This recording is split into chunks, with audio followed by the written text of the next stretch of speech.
नमस्कार मुलांनो, आज आपण मराठी हा विषय शिकणार आहोत. या विषयामध्ये आपण आज अजून 3 नवीन व्यंजन शिकणार आहोत. ते म्हणजेच क्ष, स आणि ह. हे 3 व्यंजन आज आपण शिकणार आहोत. सर्वप्रथम शिकूया क्ष. क्ष षटकोन. क्ष षटकोन. षटकोन म्हणजेच हेक्सागॉन. पाहूया क्ष कसा काढायचा तो. सर्वप्रथम एक उभी रेघ काढायची आहे आणि तिला खालतून असा कंस काढून त्या बाजूला परत एकदा एक उभी रेघ काढून मध्ये तिरकी रेघ काढायची आहे आणि वरती परत एकदा आडवी रेघ. तर हा आहे क्ष षटकोन. परत एकदा मुलांनो मी तुम्हाला सांगते. एक उभी रेघ काढायची आहे व खालतून ती रेघ अशी मोडायची आहे, म्हणजेच कंस करायचा आहे. त्या बाजूला परत एकदा एक उभी रेघ आणि मध्ये एक आडवी रेघ काढायची आहे. परत वरती एक आडवी रेघ. तर हा आहे क्ष षटकोन. क्ष वृषभ. क्ष वृषभ. क्ष भाषण. क्ष भाषण. भाषण म्हणजेच स्पीच. दुसरं व्यंजन आहे स. स ससा. ससा मीन्स रॅबिट. स ससा. तर आता स कसा काढायचा.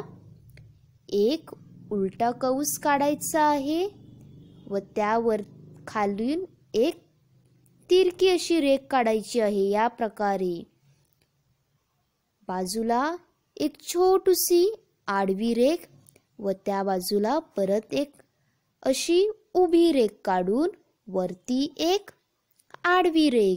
तर हा आहे स ससा. परत एकदा पहा. एक उलटा कंस काढून खालतून एक तिरकी रेघ काढायची आहे. या प्रकारे वर त्या बाजूला एक छोटीशी अशी आडवी रेघ काढून बाजूला एक उभी रेघ आणि वरती परत एकदा एक आठ रेघ. तर हा आहे स ससा.